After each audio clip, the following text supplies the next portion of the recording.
My name is name is Renata Elora Martinez, and Turner. this is the I'm story of how I 28 learned that years old, sometimes the and I people built who a gave tech you life are company the from same nothing in ones a who city try to most erase it. people fly over. But this story isn't about my company. It's about the moment I discovered that the people who gave me life were the same ones slowly draining it away. It was a Tuesday in October. I remember because the light coming through my office window had that golden late autumn warmth, the kind that makes everything look safe. I was hunched over my laptop at our co-working space in downtown Wichita, debugging a feature for my app. My biggest client, Eloise Pendleton, needed the order management update running before the weekend for her bakery chain. I'd been up since 5, fueled by black coffee and the stubborn belief that if I just worked hard enough, everything would eventually fall into place. My phone buzzed against the desk. A notification from our family group chat, the one I almost never opened because it was mostly my mother posting photos of my sister's kids and my father forwarding Bible verses he never lived by. I glanced at the screen. Maricel Turner. We're vacationing in Miami with Isolde's family. We emptied the joint account. Ha ha ha. I read it 3 times. Not because I didn't understand the words, but because my brain refused to assemble them into meaning. Ha ha. 2 dots. Not an exclamation mark, not an emoji. Just 2 little dots trailing off like my savings didn't matter enough to earn a full sentence. That account held over $14,000 3 weeks ago. Money I'd poured in for years, $800, sometimes $1,200 a month, scraped from the early profits of a startup that was barely staying alive. Every dollar was supposed to go toward the mortgage on my parents' house in East Wichita, the house where I learned to ride a bike, the house where I sat at the kitchen table doing homework while my mother braided my sister's hair in the next room and never once asked about my grades. I opened my banking app. The balance read $312.47. My hands didn't shake. I want you to understand that. I didn't scream. I didn't cry. I set my phone face down on the desk, walked to the coffee station, poured a cup for the client waiting in our small conference room, and delivered a flawless 15-minute demo of my software with a smile that could have won an Oscar. That's what 28 years of being invisible in your own family teaches you. You learn to keep the wound hidden so you don't inconvenience anyone with your bleeding. After the client left, I sat back down and stared at my mother's message. I typed a response, deleted it, typed another, deleted that too. 4 attempts, each one longer, angrier, more desperate than the last. The 5th time, I typed 2 words, good luck, and I hated myself for it, because even then, even staring at proof that my family had robbed me and laughed about it, some small, broken part of me whispered, maybe you're overreacting. Maybe there's an explanation. Maybe they still love you. I wanted so badly to believe that. You have no idea how badly. Before I tell you what happened next, I need to take you back. 3 months before that text message, to the night I first realized something was wrong and The chose to people who look gave you away. life are the It same ones who started try in to erase it. July with a Before we phone dive in, I call want to at know where you're 11 watching o'clock from. at night. Have you ever had to I fight for was your in my place? studio apartment, a modest 1-bedroom that I could have upgraded months ago but didn't, because every spare dollar went to the family fund. My father's name flashed on the screen. Lucan Turner. Even his name sounded authoritative, like it belonged to someone important. Alara, the mortgage went up again this month. Interest rate adjustment. We need another 400. His voice had that edge, the one that made every request sound like an accusation, like I owed him for the privilege of existing. I'd heard that tone my whole life. When I was 12 and won a math competition, he glanced at the trophy and said, "That's nice. Your sister has her piano recital Saturday. Make sure you're there to support her." 30 photos of Isolde at that recital. 0 of me with my trophy. I transferred the money that night and went back to coding until 3 in the morning. In August, a charge appeared on our joint account statement that I didn't recognize. $2,200 to a website I'd never heard of. I Googled it. My stomach dropped. It was an online gambling platform. But here's what I did with that information. Nothing. I called my father. He said it was probably a fraudulent charge, told me he'd handle it. A week later, the charge disappeared from the statement. He'd paid it back in cash to cover his tracks. And I let myself believe his explanation because the alternative was too painful. The alternative meant my father was lying to me, and I wasn't ready for that. I know what you're thinking. You're thinking, Alara. How could you be so naive? And you're right. But I need you to understand something about loving people who don't love you back the same way. It's not that you can't see the red flags. It's that you redesign your entire reality to explain them away. Because admitting the truth means admitting that the person who taught you to count at 4 years old, who called you his little engineer, who carried you on his shoulders at the state fair, that person is gone. Maybe he was never there at all. I wasn't ready to bury my father while he was still alive. So I looked away. September changed everything. A $5,000 charge from Sunshine Coast Travel in Miami appeared on the statement. I couldn't explain that away. No amount of mental gymnastics could turn a luxury travel booking into a fraudulent charge. That Saturday night, I sat at my small kitchen table with my laptop and downloaded 6 months of bank statements. I made a spreadsheet, because that's what engineers do when their world falls apart. We organized the wreckage. What I found made me physically sick. 12 transactions at online gambling sites. Total, roughly $8,000. 4 luxury purchases. First-class flights at $3,400, a beachfront condo rental at $2,800, a Porsche Cayenne rental at $1,600, and designer shopping at $1,200, all charged to cards linked to my parents. And the mortgage, the one my father kept telling me was increasing, it had been $1,100 a month for the past 3 years, unchanged. Every increase he'd told me about, every desperate late-night call asking for more, it was all a lie. I sat there staring at the numbers on my screen, and I felt nothing. Not anger, not sadness, just a vast clinical emptiness. Like reading the results of a test you already knew you'd failed. I called the only person I trusted. Savannah Beaumont showed up at my apartment 40 minutes later with a pizza box and a bottle of whiskey. Sav had been my best friend since college, a designer who'd joined Pivot App as employee number 2 back when the company was just me and a laptop in a coffee shop. She was the kind of friend who told you the truth even when it made you hate her, and then sat with you while you cried about it. I spread the bank statements across my kitchen table and walked her through everything. She didn't say I told you so. She'd warned me about my family for years, gently at first, then bluntly, then silently, when she realized I wasn't ready to hear it. All those times she'd bitten her tongue at Thanksgiving dinners while my parents fawned over Isolde and treated me like the help.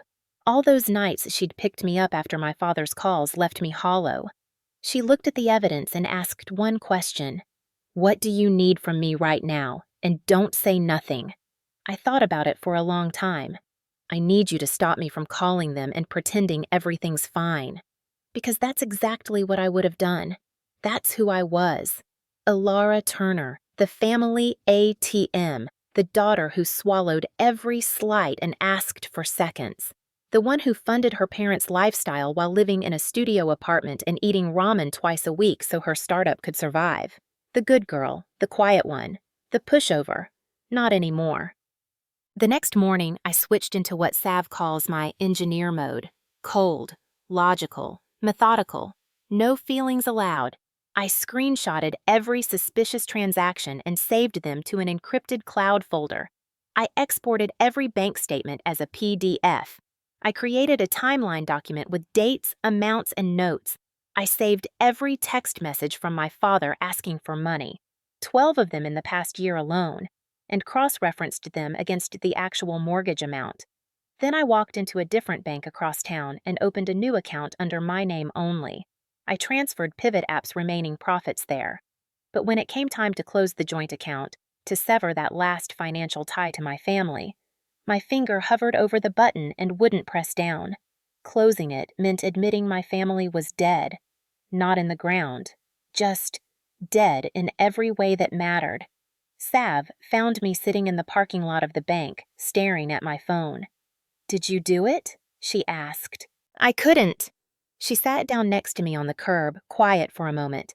Then she said something I'll never forget. "Elle, your My name family is died Renata a long Martinez, time ago. and this is the story of how I You've learned been that sometimes the performing people who gave you CPR on a life are the same corpse." ones who I try to closed erase the it. account the next day. That same week, I met Diana Hartwell at a Chamber of Commerce networking event. She was a financial disputes attorney with an office on Douglas Avenue. Sharp eyes, navy blazer, handshake like she meant it. I told her my situation over coffee, keeping my voice clinical, like I was presenting a case study instead of my life. She looked through my screenshots and bank statements in silence. Then she set down her cup and said, "This is solid. If there's a written agreement that the account was exclusively for mortgage payments, we have grounds for breach of fiduciary duty and unjust enrichment." I remembered an email from 3 years ago when we'd first set up the account. My father had written it himself. "This account is exclusively for the house. Nothing else." Diana's eyes sharpened. "That's our smoking gun. Start documenting everything. And Alara, don't warn them. Let them think they've gotten away with it." For the first time in months, I felt something other than numb. I felt the faintest spark of control. Then came the group chat. My cousin, Bryn Hollister, called me on a Thursday afternoon. Bryn was Aunt Josie's daughter, the closest thing I had to a sister who actually cared about me. "Elle, I probably shouldn't be telling you this." Her voice was tight with that particular guilt that comes from choosing loyalty over family protocol. But Aunt Maricel was showing off at Sunday dinner about some big Miami trip. She said, and I'm quoting her exactly, "Alara's too busy with her little computer game to notice anything." Everyone laughed. I thanked Bryn and hung up. Then I did something I knew was wrong. I logged into the family's shared iCloud account. My parents had never removed my access. Why would they? I was invisible to them even in the digital world. I found the group chat between my mother, my sister, and Garrett Whitfield, Isolde's husband. The messages were dated 3 weeks before the Miami trip. Maricel, "The flights are booked. First class baby." Isolde, "Mom, are you sure about this? What about Alara?" Garrett, "She won't notice till it's gone, and even if she does, what's she gonna do? She's a pushover." Maricel, "Exactly. She'll cry for a week, then go back to sending us money. She always does." Isolde, "Okay, I want to stop here and tell you about that last message." Isolde didn't say great. She didn't add an emoji. She wrote, "Okay," lowercase, no punctuation, the smallest possible agreement a person can make. At the time, I didn't notice. I was too focused on everything else. But the message that destroyed me wasn't Garrett's cruelty or my mother's scheming. It was 3 words from Maricel Turner. "She always does." 3 words that confirmed what I'd spent my entire life trying to disprove. That I had never been their daughter. I had been their resource.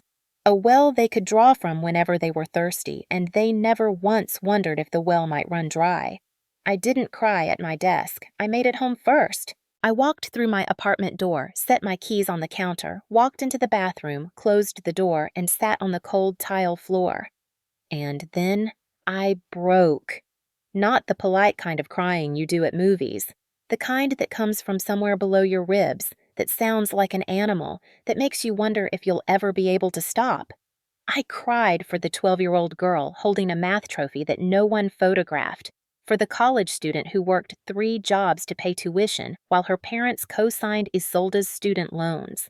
For every Thanksgiving, I cooked the meal and cleaned the kitchen while my family praised Isolde for bringing store-bought wine. I cried for 2 hours on that bathroom floor. Sav came banging on my door when I didn't answer my phone. She sat with me on the tile, not saying a word, just being there. When I finally stopped, I washed my face, opened my laptop, and screenshotted every single message in that group chat. Something died in me that night on the bathroom floor, but something else was born. Something my family should have been afraid of.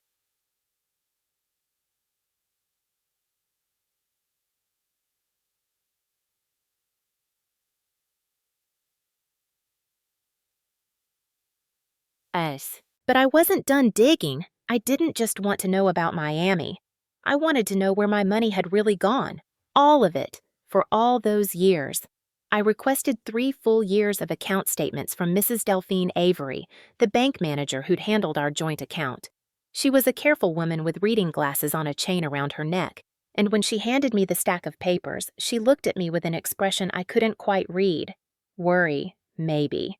Or pity. I spent all of Saturday night building a spreadsheet. Column by column, transaction by transaction. The picture assembled itself like a crime scene photograph developing in a darkroom. Beyond the mortgage and the Miami charges, there were $1,500 to $3,000 leaving the account every month through Zelle transfers, sent to 4 different names I didn't recognize. I Googled each one. 3 were registered accounts on online gambling platforms. The 4th was a loan shark operating out of Oklahoma City. My father hadn't just been skimming from the family fund, he'd been gambling online for 5 years. The total debt he'd accumulated was approximately $45,000. Every single mortgage increase he'd called me about at 11 o'clock at night, every guilt trip, every sharp-voiced demand, it was all to feed a machine that consumed our savings and produced nothing but debt and lies. The Miami trip wasn't even the worst of it. It was a symptom. My mother had known about the gambling for at least 2 years. The charges were too obvious, too frequent to miss. She'd chosen silence over truth because she was terrified of what people would say. The vacation was her version of a last dance on the Titanic, one final beautiful memory before the iceberg hit. I called Diana Hartwell at 10 o'clock that night. "It's worse than we thought," I said. "My father is a gambling addict. The entire house fund was a front." There was a pause. Then, "This changes everything, Alara. We're not just looking at misuse of a joint account anymore. We're potentially looking at fraud." I hung up and sat alone in my apartment, staring at the number on my screen. $45,000. Years of my life. Late nights coding, skipped vacations, meals I didn't eat, converted into bets my father placed from his living room while my mother looked the other way and my sister enjoyed the view from the pedestal they'd built her. Sav called the next morning. "So what are you going to do?" I looked at my phone. My mother's last message still glowed on the screen. "Ha ha. I'm going to make sure that's the last time they ever laugh at me." But what I didn't know yet, what none of us knew, was that their plane had already landed in Miami. And within 72 hours, they would be stranded in an airport terminal with canceled credit cards, a frozen bank account, and the first real consequences they'd ever faced in their lives. That part of the story?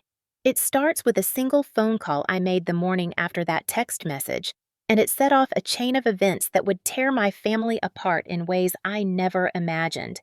I made the call at 8:14 in the morning.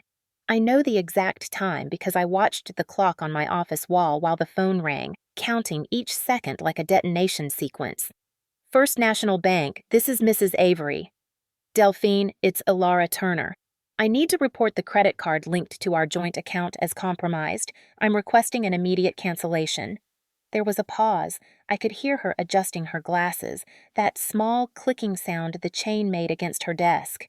"Alara, are you certain? This will disable all linked cards, including any authorized users." "I'm certain." 3 keystrokes on her end. That's all it took to cut the rope my family had been swinging from. 3 keystrokes, and somewhere in a Miami airport terminal, the ground was about to disappear from under their feet. I didn't stop there. I emailed Mrs. Avery a formal written request to freeze all withdrawal activity from the joint account, except for the automatic mortgage debit. Diana sent a simultaneous legal notice to the bank requesting a hold pending investigation, 2 walls going up at once, no gaps. Then I set my phone on the desk, opened my laptop, and went back to debugging Eloise Pendleton's bakery software. Because the world doesn't stop turning just because yours collapses. And I had clients who were counting on me, clients who'd never once called me at 11 at night to ask for money they didn't deserve. The calls started at noon. 12:07. My father. I watched his name pulse on the screen and let it ring out. He called again at 12:15 and 12:23. Each time I imagined him pacing some polished airport terminal, his jaw clenched, his voice rising at some poor desk agent who had no idea what was happening. My father had spent his whole life being the loudest person in every room. I wondered how it felt to be loud and powerless at the same time. At 12:31, a text from my mother. "Maricel, Alara, this is family money. You don't have the right to do this. Capitals." She'd graduated from ha-ha to capitals. I almost smiled. At 1:15, another text. "Maricel, we're stranded. Your father's card was declined at the hotel. Are you happy now? Is this what you wanted?" I didn't respond, not because I was being strategic, though Diana had told me to keep communication minimal, but because I genuinely didn't know what to say. Was I happy? No. Was this what I wanted? I wanted parents who didn't steal from me. I wanted a family that didn't laugh about draining my savings. I wanted to be 12 years old again, holding a math trophy, and have someone, anyone, say, "We're proud of you, Alara." But you can't text that to someone who's furious at you for protecting yourself. At 2 o'clock, a call from a number I didn't recognize. I answered, a mistake in hindsight. Garrett Whitfield's voice came through like a fist. "You're going to regret this, little girl. I don't know what kind of game you think you're playing, but you have no idea who you're dealing with." I let him finish his speech. Then I said, very calmly, "Garrett, you should know that Kansas is a one-party consent state. This call is being recorded. Please continue telling me what you plan to do." He hung up. I saved the recording to my evidence folder. My hands were steady the entire time. Engineer mode, cold, logical, no feelings allowed. At 3:17, Isolde called. Her name on my screen hit differently than the others. Not like a punch, like a bruise you'd forgotten about until someone pressed it. Her voice was quieter than my parents', smaller, tired. "Alara, please pick up." I almost did. My thumb hovered over the green button for 3 full seconds. But then I remembered the group chat, her lowercase, okay, her silence when she could have warned me, her name on the Miami booking confirmation alongside everyone else's. I set the phone down and went back to my code. That night, I drove home in the dark. Sav had offered to come over, but I told her I was fine. I was tired of saying I was fine. I was tired of being the kind of person who said she was fine when she was drowning. My apartment was quiet in a way that felt aggressive. I heated up leftover pasta, ate 3 bites, put it back in the fridge, sat on the couch, picked up my phone, scrolled through 15 missed calls from various Turner family numbers, and set it back down. Then I slid off the couch and sat on the kitchen floor, the cold linoleum kind that comes standard in every cheap Wichita apartment. And I cried. Not the way I cried on the bathroom floor when I found the group chat. That was grief. Raw and animal and explosive. This was something else. This was the quiet kind, the kind that comes after you've won a battle and realized the victory cost you the only thing you were fighting for. I'd done it. I'd frozen their accounts. I'd stranded them. I'd taken back control. And sitting there on my kitchen floor with cold pasta in the fridge and a phone full of missed calls from people who shared my blood, I felt nothing that resembled triumph. I felt like I'd just performed surgery on myself without anesthesia and was now staring at the organ I'd removed, wondering if I could survive without it. Because here's the thing they don't tell you about standing up to the people who raised you. It doesn't feel like justice. It feels like a funeral for a relationship you've been mourning your whole life. You're not celebrating, you're just finally admitting the body is cold. I sat on that floor until midnight. Then I washed my face, plugged in my phone, and set my alarm for 5. I had code to write. Wichita is not a big city. It's the kind of place where your dentist knows your mechanic and your mechanic goes to church with your 3rd-grade teacher. News doesn't spread here. It seeps, like water through old foundations. Within a week, the story was everywhere. Bryn had told Josie. Josie had told her book club. Someone from the book club told someone at the YMCA.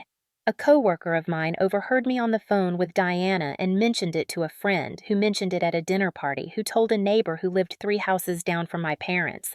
But here's what surprised me. The community didn't rally behind me the way you might expect. People didn't uniformly declare me a hero and my parents villains. Real life doesn't work like that. "She's suing her own parents? That's cold," said a woman at my regular coffee shop, not realizing I was standing behind her in line. Who puts their parents on blast like that? Family business should stay in the family. A former neighbor emailed me, unsolicited, of course. Another message from someone I hadn't spoken to since high school. "Your parents worked hard to raise you. Maybe show some gratitude instead of dragging them through court." Each one landed like a small stone against glass. Not enough to shatter me, but enough to hear the cracks forming. I started second-guessing myself in ways I hadn't before. Was I being cruel? Was there a version of this where I could have handled things privately, without lawyers and court dates and frozen accounts? I said this to Sav one afternoon at the office, and she looked at me with an expression that was equal parts love and exasperation. Elle, they stole $28,000 from you, used it for first-class flights and a beachfront condo, and texted you haha while doing it. And you're asking if you're the bad guy? They're my parents, Sav. Villains don't doubt themselves, Elle. That's how you know you're not one. But the community fallout wasn't just emotional. 2 potential clients canceled meetings after hearing about the situation. One of them said it directly. We're not sure about the stability of your company given personal circumstances. I swallowed that humiliation and went back to my desk. I had learned a long time ago how to be productive while bleeding. The voicemail came at 2 in the morning, 11 days after the airport incident. I was in that shallow, restless sleep that had become my default, the kind where your body lies still but your brain replays every text message and bank statement in an infinite loop. My phone buzzed once on the nightstand. Missed call from Isolde. Then a voicemail notification. 47 seconds. I almost deleted it. I wish I could tell you I was above curiosity, above hope, above that pathetic little sister instinct that still wanted my big sister to choose me. But I wasn't. I pressed play. Isolde's voice came through in a whisper. Not a dramatic stage whisper. A real one. The kind you use when you're hiding. Alara, listen to me. I know you hate me right now, and you have every right to, but I need you to know. I tried to tell Mom to stop. Garrett pushed this whole thing. The Miami trip was his idea. He needs money for a deal that went bad, and he controls everything, Elle. Our finances, who I talk to, where I go. I'm sorry. I should have been braver. A door opened in the background. A man's voice, Garrett's, sharp and suspicious. Who are you talking to? Isolde's breath caught. No one. I was just... The voicemail ended. I sat up in bed and played it again, and again, and again. 5 times. Each replay peeling back another layer of something I hadn't expected to find. My sister's fear. That wasn't the voice of the golden child. That wasn't the smug older sister who basked in our parents' favoritism while I scrubbed the kitchen floor. That was the voice of a woman hiding in a bathroom at 2 in the morning, whispering because she was afraid of the man sleeping in the next room. The next morning, a text from Isolde arrived. The tone was completely different. Stiff, performative, clearly dictated. Isolde, ignore that voicemail. I was half asleep and confused. You need to drop this case, Alara. You're embarrassing the entire family. I read it twice. The contrast between the voicemail and this text was so stark it was almost laughable. But I wasn't laughing. I was thinking about the word Garrett had used on the phone. Little girl. And I was thinking about how my sister had whispered like a child afraid of being caught. For the first time in my life, I looked at Isolde Turner and didn't see my rival. I saw another casualty of this family. I saved the voicemail to my evidence folder, but marked it. For personal reference only. Do not use in court without Isolde's consent. I wanted to hate my sister. Hate was simpler. Hate had clean edges, but that voicemail turned everything blurry, and blurry was the last thing I needed heading into a legal battle. The week before the hearing, my phone rang with a number I always answered. Nolan Webb, angel investor, and the only reason Pivot app had a 6-month runway. Alara. His voice was the kind of pleasant that meant something unpleasant was coming. I saw a local blog ran a piece about your family's financial dispute. They mentioned Pivot app by name. My stomach tightened. Nolan, the hearing is being filed as sealed. This won't... My partners are asking questions. Perception matters more than performance in early-stage funding. You know that. A pause. You've got until the hearing to resolve this. If your name is still in the press after that, we may need to reconsider our position. The line went dead, and I sat staring at my phone with a new kind of fear. Not the emotional, gut-level fear of losing my family. I'd already lost that. This was practical, cold-blooded terror. If Nolan pulled his investment, Pivot app would lose its runway. I'd have to lay off 3 employees, people who had trusted me, who had turned down other offers to join my little startup because they believed in what we were building. My family's betrayal was now threatening to destroy not just my life, but the livelihoods of everyone who'd bet on me. Diana's voice was steady when I called her. We push for a sealed hearing, keep everything out of public record, and Alara, we need to win this cleanly. No drama, just evidence. Sav's advice was different. Or we find a new investor who isn't a coward. I chose both paths at once. Diana prepared for a sealed hearing. Sav started quietly reaching out to alternative investors, and I went back to my desk and wrote code until 3 in the morning because the work was the only thing that still made sense. The Wichita courthouse on a Thursday afternoon in November has a particular quality of silence. Heavy, institutional, smelling of old wood and floor polish. The hearing room on the 3rd floor was smaller than I'd imagined. No jury box, no gallery. Just 2 tables, a bench, and late afternoon sunlight cutting through tall windows. Judge Raymond Sutton presided, a silver-haired man known around the courthouse for being fair and impatient, in that order. He had no tolerance for theatrics, which I hoped would work in my favor. I sat on the left with Diana, my evidence binder thick enough to prop open a door. Across the aisle, my parents sat with a part-time attorney who kept shuffling papers like he'd only read them that morning. Isolde was behind them on the bench.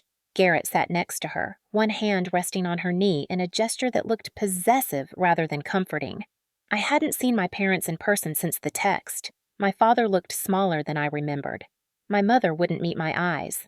Diana stood first. Her voice carried the authority of someone who'd spent years converting other people's pain into airtight legal arguments. Your Honor, my client, Alara Turner, has evidence that Lucan, and Maricel Turner systematically misused funds from a joint account that was documented exclusively for family property maintenance. She handed the judge the binder. Bank statements, screenshots, emails, 3 years of transactions laid out in chronological order with color-coded tabs. Diana walked him through each section with surgical precision. The email from Lucan stating the account was exclusively for the house, the pattern of withdrawals that didn't match any mortgage, the gambling transactions, the travel bookings, and finally, projected on a small screen, the group chat messages, each one read aloud in Diana's measured voice. When she reached, "She always does," the room contracted. Even Judge Sutton's expression shifted, a tightening around the jaw that told me he'd heard enough to form an opinion. My father stood to speak. He straightened his tie, an old habit, a gesture of authority that had always worked in PTA meetings and church fundraisers. Your Honor, this was a family account. My daughter contributed voluntarily. We had every right to use it for a family trip. This is a private family matter that— Diana didn't let him finish. Your Honor, I'd like to present Exhibit F, 3 years of bank statements showing a pattern of withdrawals to online gambling platforms totaling approximately $45,000. The room went silent. Not quiet. Silent. The kind of silence that has weight. Maricel turned to look at Lucan. Her expression was complicated. Not surprise exactly, but the particular horror of someone watching a secret they'd helped bury climb out of its grave in public. Garrett broke first. He shot to his feet, pointing at me. "This is ridiculous! She's fabricating—" Judge Sutton's gavel came down once, hard. "Mr. Whitfield, you are not a party to this proceeding. One more outburst and you will be removed from this courtroom." Garrett sat, but the damage was done. His explosion had made their side look exactly as chaotic as it was. Then came the moment none of us expected. Their attorney called Isolde to the stand as a character witness, presumably to testify that the family's financial arrangements were mutual and consensual. It was a reasonable strategy on paper. Isolde was polished, articulate, the good daughter. She'd say the right things, smile at the judge, and make this all go away. Diana approached her calmly. "Ms. Whitfield, were you aware in advance of the Miami trip?" "Yes." "And were you aware that the funds came from the joint account your sister had been contributing to for the family mortgage?" Isolde hesitated. Her eyes flicked to Garrett. He gave a barely perceptible shake of his head. Then she looked at me. For the first time in months, maybe years, my sister looked directly at me, not through me, not past me, at me, and she started to cry. Yes, I knew, and I knew it was wrong. Garrett half rose from his seat. Isolde, what are you? Mr. Whitfield, sit down, now. Judge Sutton's voice left no room for negotiation. Isolde wiped her face with the back of her hand, smearing mascara across her cheek. Her voice shook, but the words were clear. The trip was Garrett's idea. He needed money for a real estate deal that went bad. He told my parents to use Alara's savings. My mom agreed because she called it one last good memory. Before, she stopped, looked at Maricel, whose face had gone white. Before Dad's debts caught up. Diana stepped closer. Miss Whitfield, are you saying your mother was aware of your father's gambling addiction? Isolde's voice dropped to barely a whisper. She's known for 2 years. My mother put her face in her hands. My father stared at the table like he was trying to disappear into the wood grain. Judge Sutton called a 30-minute recess. I spent it in the hallway, leaning against a wall, breathing. Diana brought me water. I didn't drink it. When the judge returned, his ruling was swift. The evidence overwhelmingly supports the plaintiff's claim. The joint account was established with a documented exclusive purpose, maintaining the family property. The defendants diverted these funds for personal use, including luxury travel and, based on credible evidence, gambling debts. I am ordering 1. An immediate freeze on all remaining funds in the joint account. 2. Lucan and Maricel Turner shall repay $7,200 to Alara Turner within 30 days. 3. A full forensic audit of the account over the past 36 months. 4. The matter of gambling-related withdrawals is referred to the Financial Crimes Division for further investigation. The gavel fell. I watched my father receive the verdict. He didn't react. He just sat there, diminished, folded in on himself, like someone had let the air out of him. And for one terrible, involuntary moment, I didn't see the man who stole from me. I saw the man who taught me to change a tire in our garage when I was 10, both of us covered in grease, laughing at nothing. Diana touched my shoulder as we stood to leave. You did the right thing, Alara. I nodded, but the question that sat in my chest like a stone had no legal answer. If this was the right thing, why did it feel like attending my own family's funeral? Outside the courthouse, November wind cut through my jacket. Sav was waiting by her car. She didn't ask how it went. She could see it on my face. We drove back to my apartment in silence. She made tea. We sat on the balcony watching the Wichita skyline turn orange, then purple, then dark. Finally, I asked the question that had been living in my throat for 28 years. Sav, do you think they ever loved me? Even a little? She thought about it for a long time. Longer than I expected. Long enough that I knew whatever she said next would be honest. I think they loved you the only way they knew how, Elle. It just wasn't enough. I held my tea with both hands and watched the last light leave the sky. Somewhere in that courthouse, my family's story had ended, and somewhere in the dark, mine was just beginning. But the verdict was only the beginning, because in the weeks that followed, a letter would arrive that rewrite everything I believed about my sister. My mother would collapse in a room full of lawyers. My father would sit across from me on a park bench and say the words I'd waited my whole life to hear. And I would have to decide whether hearing them was enough. That part of this story is the hardest to tell, but I promised you the truth, and the truth doesn't stop at the courthouse door. The 30-day repayment window began the morning after the hearing, and I watched it unfold from a distance, the way you watch a house fire from across the street, close enough to feel the heat, too far to do anything about it. Bryn was my reluctant informant. She didn't want to gossip, but she understood that I needed to know what was happening on the other side of this war, if only to prepare myself for what might come next. Week 1. My father sold the Mustang, not just any car, a 1968 Ford Mustang GT that he'd spent 6 years restoring in our garage. That car was his cathedral. Every Saturday morning of my childhood, he'd be out there with the hood up and the radio playing Creedence Clearwater Revival, his hands black with grease, whistling off-key. When I was 10, he let me hold the flashlight while he replaced the alternator. "Steady hands, little engineer," he'd said, and I'd beamed like he'd handed me a diploma. Bryn texted me a photo of the for sale sign taped to the windshield. I stared at it for a long time, sitting in my office with the door closed so no one could see my face. I didn't post it online. I didn't forward it to anyone. I didn't feel satisfaction or vindication or any of the emotions you're supposed to feel when the people who wronged you start paying the price. I felt like someone had taken a photograph of my childhood and torn it in half, and I was holding both pieces without knowing which one to keep. Week 2, my mother's diamond necklace appeared at a local jeweler's consignment case. A family friend spotted it and told Josie, who told Bryn, who told me. That necklace was my parents' 30th anniversary gift to each other. My mother wore it to every holiday dinner, every church service, every school event where she wanted people to see that the Turners were doing well. They were selling the set pieces of a life that had been, in many ways, a performance. And watching it happen didn't fill the hole they'd left. It just made the hole echo. The letter arrived on a Wednesday 3 weeks after the hearing. No return address. My name written in handwriting I recognized instantly. Looping, slightly uneven, the cursive of someone who'd been taught penmanship in a different era. 3 pages. Handwritten on lined notebook paper, the kind you buy at a drugstore.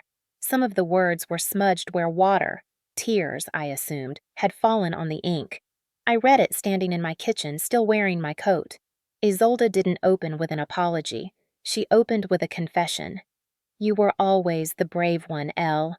I know you don't believe that. I know you think I was the one with the perfect life, the husband, the house, the kids, Mom and Dad's approval. But you had the thing I never did. You had yourself. You knew who you were. You built something real. I just married someone who told me who to be, and I was so grateful to have a script that I never questioned who was writing it." She wrote about Garrett, not in dramatic terms. No bruises, no thrown plates.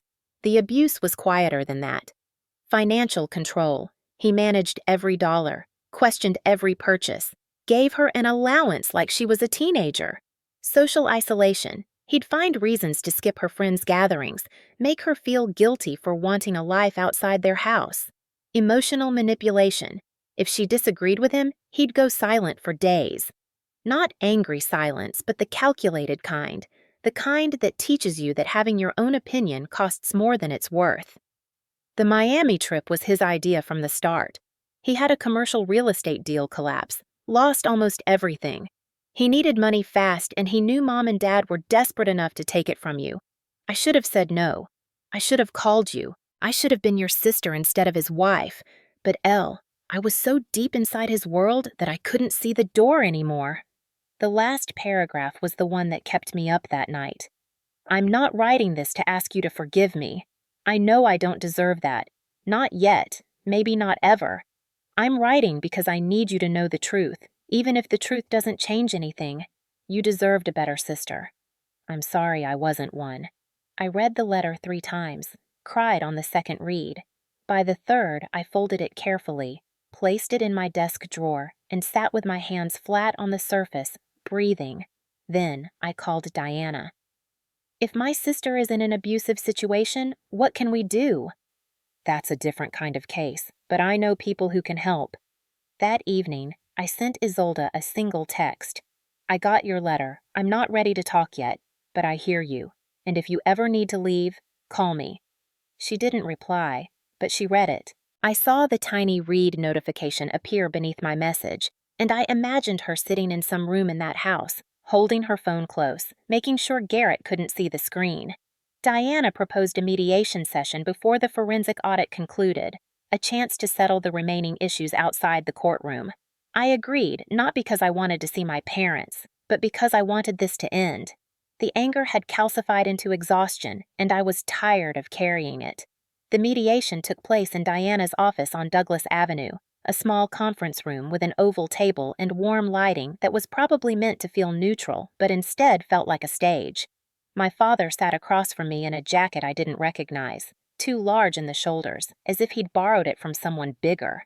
My mother sat beside him, her hands folded in her lap, her face carefully composed into an expression of dignified suffering. Isolde arrived alone. Garrett had not been invited, and Diana had made it clear that his presence would not be tolerated. I noticed Isolde's posture was different without him, still tense, but less compressed, like a spring that had been released one half-turn. My father spoke first. He always spoke first. "Alara, this has gone far enough. We're family. We can work this out between ourselves." I met his eyes. "Family doesn't steal from family, Dad." "I didn't steal. The situation was more complicated than you understand." Diana cut in with the precision of a scalpel. "Mr. Turner, $45,000 in gambling debts. Would you like to explain that to your daughter, or shall I present the documentation again?" He went quiet. The authority drained from his posture like water from a cracked glass. My mother leaned forward. Her voice was smaller than I had ever heard it, not the woman who commanded holiday dinners and judged other families' Christmas decorations, but someone diminished, speaking from a place she'd spent her whole life trying to escape. "Alara, you don't understand. Your father, I was trying to hold us together. If people found out about the gambling, we'd lose everything. The house, our standing, our... So you used my money instead and took a vacation with it? That trip." She closed her eyes. "I know how it looks. But I wanted one last..." She stopped. Her face changed. Not her expression, her color. A grayish pallor crept from her neck upward, like something draining from inside. Her hand went to the edge of the table, gripping it the way you grip something when the floor tilts. I can't breathe." She slid from the chair before any of us could move. My father shouted her name. Isolde dropped to her knees beside her. Diana was already dialing 911, her voice steady and precise, giving the address, the symptoms, requesting an ambulance. I stood frozen, watching my mother on the floor of a lawyer's office, her eyes fluttering, her breathing shallow. My father cradling her head with hands that had typed gambling bets and signed fraudulent mortgage claims. And all I could think was, even now, even after everything, the sight of her falling makes my chest collapse. The ambulance arrived in 7 minutes. It felt like an hour. At the hospital, they told us it was a minor stroke brought on by uncontrolled hypertension and type 2 diabetes, conditions she'd apparently been managing quietly for years.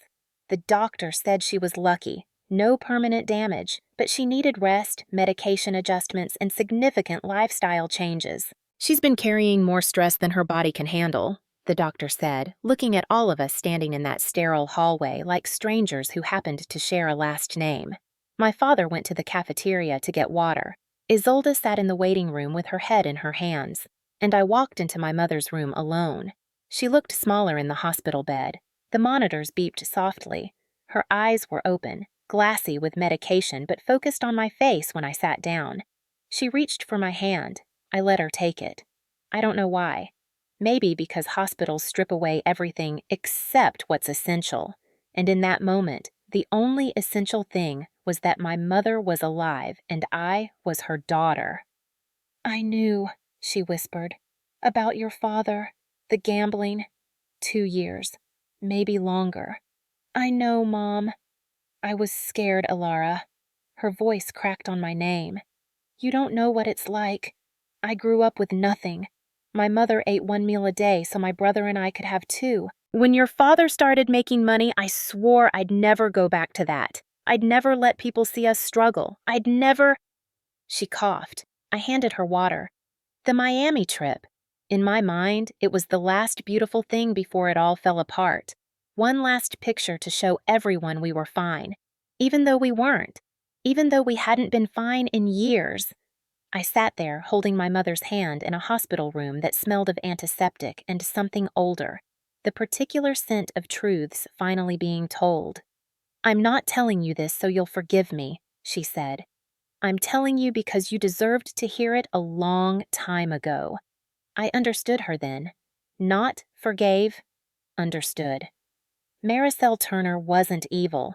She was a woman who'd been running from poverty her entire life and had made terrible, selfish, devastating decisions to maintain the illusion that she'd escaped it. Fear doesn't excuse what she did, but it explained it. And sometimes understanding is the first thing you need before you can figure out what comes next. I squeezed her hand once, then let go. Rest, Mom. I walked out of that room and didn't look back. Not because I didn't care, because I'd spent enough of my life looking back. The settlement came together quietly after that. Diana handled the details. I made my decisions clearly. I kept the $7,200 repayment order. I didn't pursue additional damages for the gambling losses. That was for the Financial Crimes Division to handle if they chose. But I added one condition to the settlement that wasn't about money. Lucan Turner would enroll in a certified gambling addiction recovery program. If he refused, the full forensic audit results would become part of the public court record. He agreed within 24 hours. Diana asked me if I was sure I didn't want to push harder. Legally, I had grounds to claim much more. When my ex-husband cleaned out our accounts, she told me over coffee, her guard down in a way I'd never seen, I went nuclear, won everything in court, and you know what? 10 years later, I don't regret winning, but I regret how much of myself I fed to the anger. I looked at her, this sharp, capable woman who'd fought my battle with such precision, and saw the scar tissue beneath the professionalism. We were more alike than I'd realized. I'm done feeding it, I said. I want my life back. A year passed, then another. Seasons in Wichita have a way of pressing forward whether you're ready or not. The winters that freeze the Arkansas River, the springs that flood it, the summers that bake the plains into gold. Time didn't heal anything exactly, but it gave me distance, and distance gave me clarity.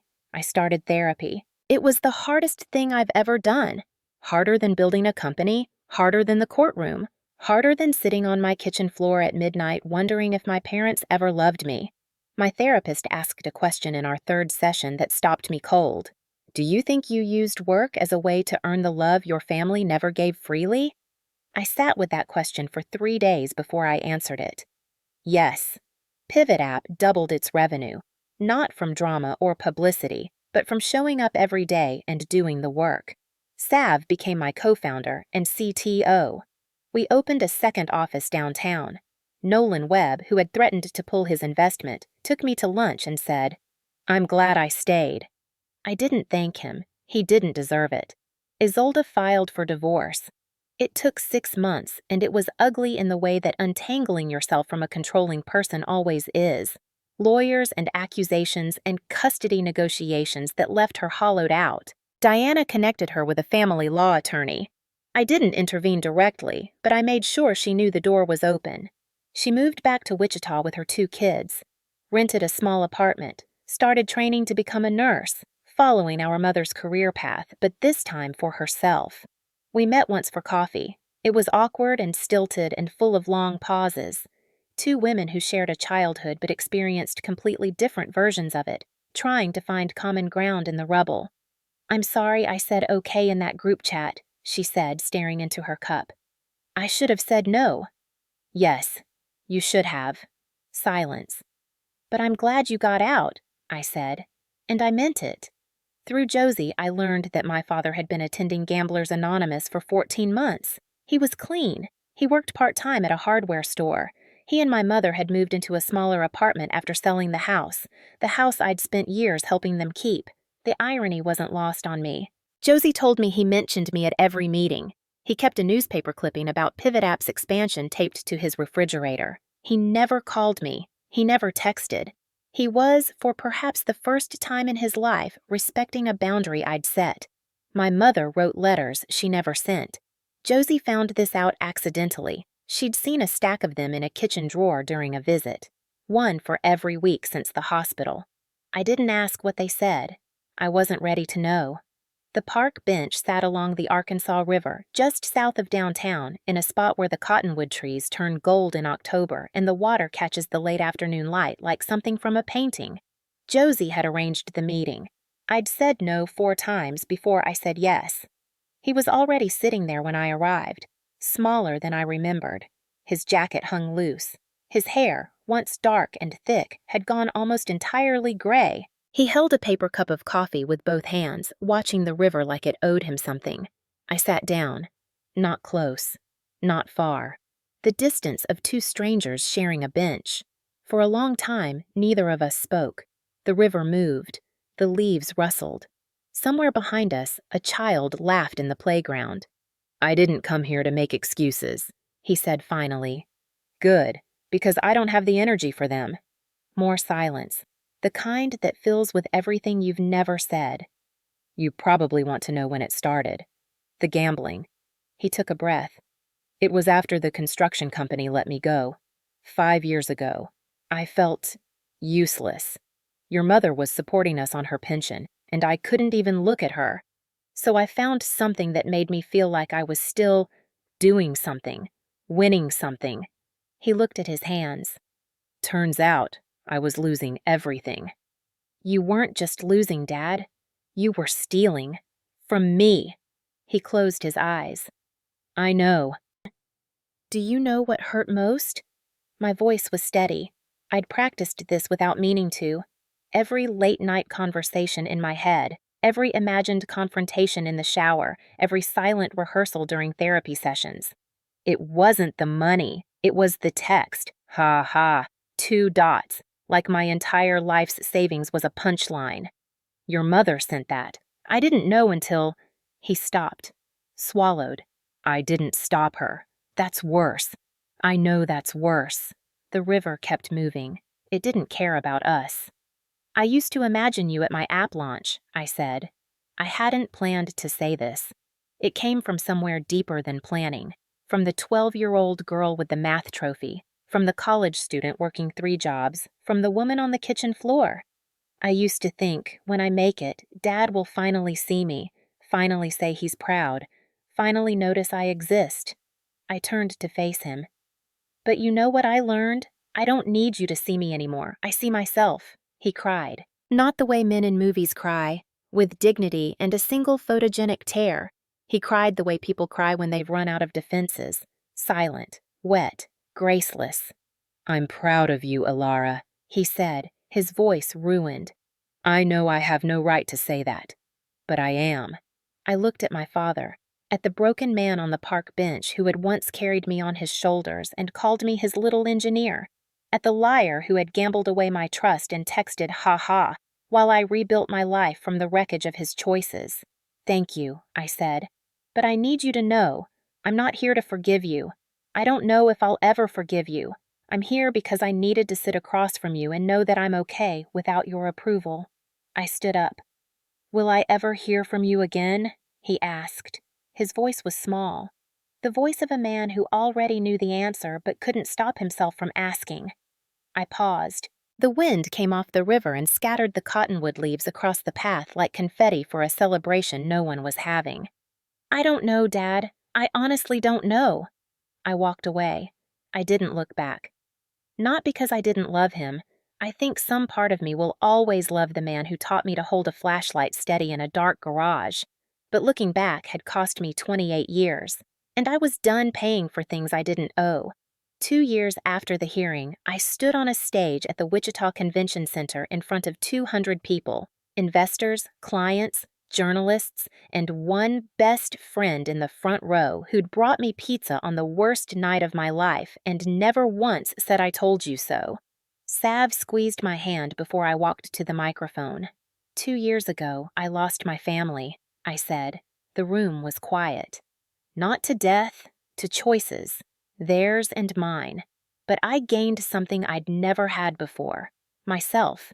This company wasn't built on revenge. It was built on every night I chose to write code instead of cry.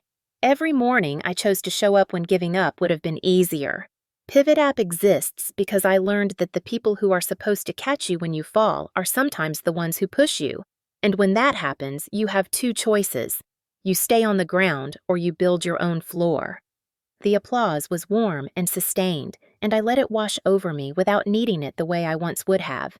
That was the difference therapy had made. I could enjoy recognition without depending on it to prove I was real. After the event, Sav and I sat in my new office, the second-floor corner with the view of Douglas Avenue, eating leftover catering and sketching ideas for our next product on a whiteboard. She'd become not just my business partner, but the sister I'd always needed. We didn't talk about my family that night. We talked about algorithms and market projections and whether the Thai place on Seneca was still open for delivery. Normal things. Beautiful, boring, normal things. Somewhere across town, my father was going to sleep in a small apartment with a newspaper clipping on his refrigerator. My mother was writing a letter she'd never send. My sister was putting her kids to bed in a home that was finally, quietly, hers. And I was here, whole, standing on a floor I'd built with my own 2 hands. People ask me what I'd do differently. I wish I could say nothing. But the truth is, I wish I'd listened to my gut sooner. I wish I'd stopped funding their lies the first time my stomach turned at a bank statement. I wish I hadn't needed a text message with haha and 2 trailing dots to finally wake up. But I know this. Betrayal from the people who raised you doesn't make you broken. It makes you the kind of person who gets to choose their real family. And I chose well. My name is Alara Turner. I'm 30 years old. I'm no longer on anyone's borrowed time. This is my story. But I want to hear yours. What would you do if the people who raised you turned out to be the ones you needed saving from? Tell me in the comments. I'll be reading every single one.